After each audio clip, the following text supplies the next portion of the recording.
Oi, nós vamos tentar fazer o que hoje? A leitura do capítulo 12 de Comer, Rezar e Amar sem óculos. Vamos ver se vai dar certo. Vamos ver até onde vai essa brincadeira. Vamos ver até onde a gente consegue, não é mesmo? Então vamos lá. Capítulo 12.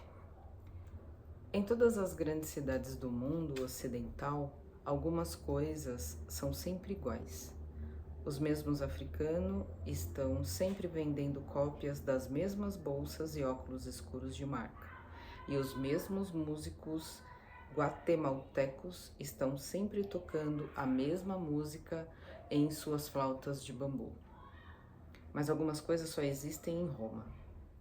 Como o vendedor de sanduíches, que me chama com tanta desenvoltura de linda toda vez que nos falamos.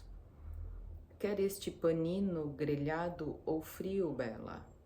Ou os casais que se abraçam e se beijam por toda parte, como se houvesse algum concurso disso, enroscando-se em bancos de praça, acariciando os cabelos e as partes íntimas uns dos outros, encostando-se e remexendo-se sem cessar.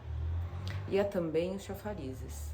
Plínio, o velho, escreveu certa vez: Caso alguém um dia reflita sobre a abundância do fornecimento público de água em Roma para banhos, cisternas, calhas, jardins, casas, vilas, e caso leve em conta a distância que ela precisa percorrer, os arcos que precisa atravessar, as montanhas que precisa perfurar, os vales que precisa transpor, irá reconhecer que nunca houve nada de mais maravilhoso em todo o mundo. Alguns séculos depois, eu já tinha alguns candidatos ao posto de meu chafariz romano predileto. Um deles fica na Vila Borghese. No centro desse chafariz há uma alegre família de bronze. Papai é um fauno e mamãe uma mulher normal. Eles têm um bebezinho que gosta de comer uvas. Mamãe e papai estão em uma pose estranha, frente a frente, segurando os pulsos um do outro, ambos inclinados para trás. É difícil dizer se estão puxando um ao outro porque estão brigando ou se estão se sacudindo alegremente, mas há muita energia na cena. Seja como for, a criança está encarapitada em cima de seus pulsos, bem no meio deles, sem se deixar afetar por sua alegria ou por sua disputa, mordiscando seu cacho de uvas. Seus pequeninos cascos fendidos balançam abaixo dele, enquanto ele come. Ele puxou o pai. É o início de setembro de 2003. O tempo está quente e preguiçoso. A essa altura, meu quarto dia em Roma... Vamos de novo, né? A essa altura, meu quarto dia em Roma, minha sombra ainda não caiu sobre a entrada de nenhuma igreja ou museu e tampouco abri um guia, mas tenho caminhado sem parar e a esmo. E de fato acabei encontrando o lugarzinho que um motorista de ônibus simpático informou vender o melhor gelato de Roma. O lugar se chama Il Gelato di San Crispino. Não tenho certeza, mas acho que se pode traduzir como o sorvete do Santo Crespo. Provei uma mistura dos sabores mel e avelã. Voltei mais tarde naquele mesmo dia para provar o de grapefruit e o de melão. Então, logo depois do jantar, naquela mesma noite, percorri todo o caminho até lá mais uma vez, só para provar um copinho de sorvete de canela com gengibre. Veio tentando ler um artigo de jornal inteiro por dia, por mais que demore.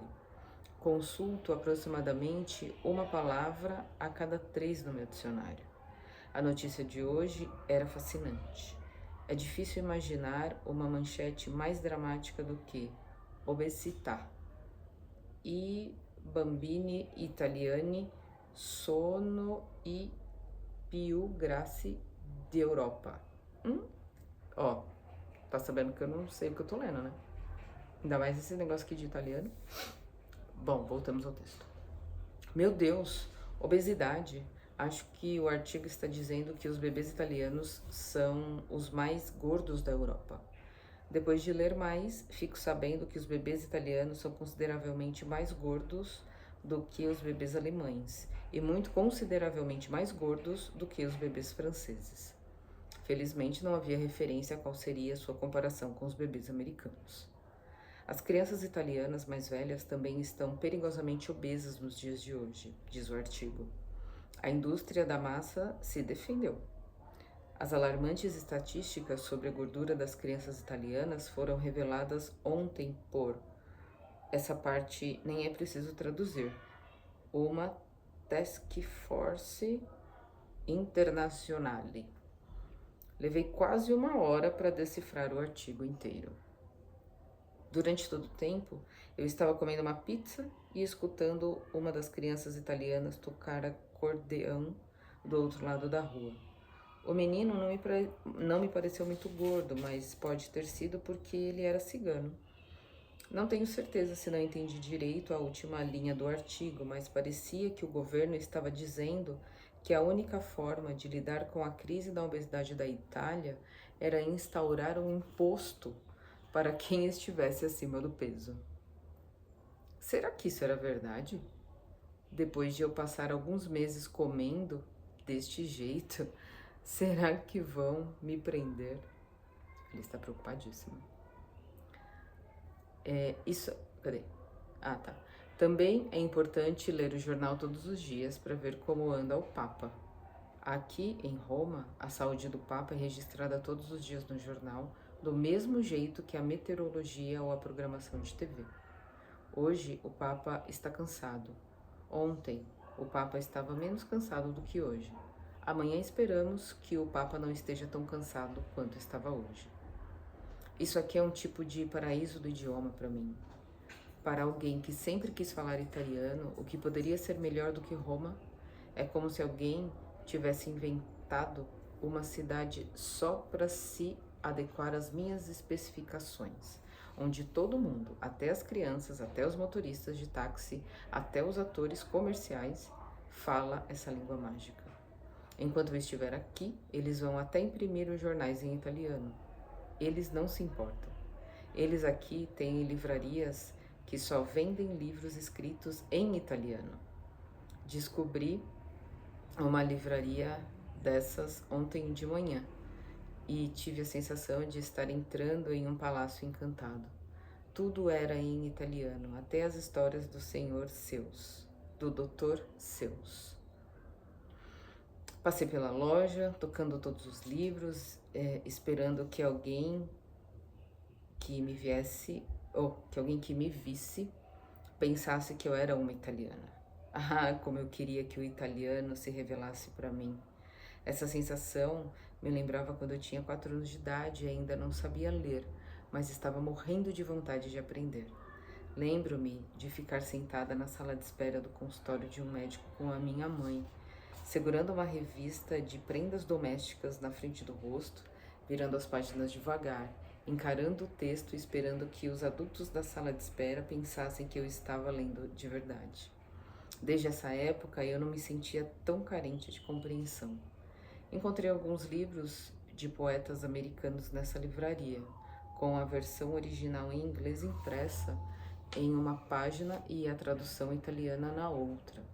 Comprei um volume de Robert Lowell e outro de Louise Gluck. Existem mais aulas de conversação espontâneas por toda parte. Hoje eu estava sentada em um banco porque quando uma senhora muito baixinha, vestida de preto, chegou perto, sentou-se ao meu lado e começou a me dar um sermão sobre alguma coisa.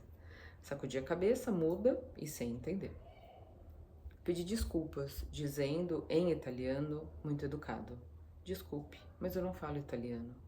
Ela fez uma cara de quem poderia me bater com uma colher de pau se tivesse uma ali, e insistiu: você está entendendo? O interessante é que ela estava certa. Essa frase eu entendi. Então quis saber de onde eu era, eu lhe disse que era de Nova York e perguntei de onde ela era. Ela era de Roma. Ao ouvir isso, bati palmas como um bebê. Ah, Roma, linda Roma, eu amo Roma. Bonita Roma. Ela ficou ouvindo minhas exclamações primitivas com um ceticismo. Então foi direto ao assunto e me perguntou se eu era casada. Eu lhe disse que era divorciada. Aquela era a primeira vez que eu dizia aquilo a alguém. E ali estava eu, dizendo em italiano. E é claro que ela perguntou. Per quê? Bom, porque é uma pergunta difícil de responder em qualquer idioma.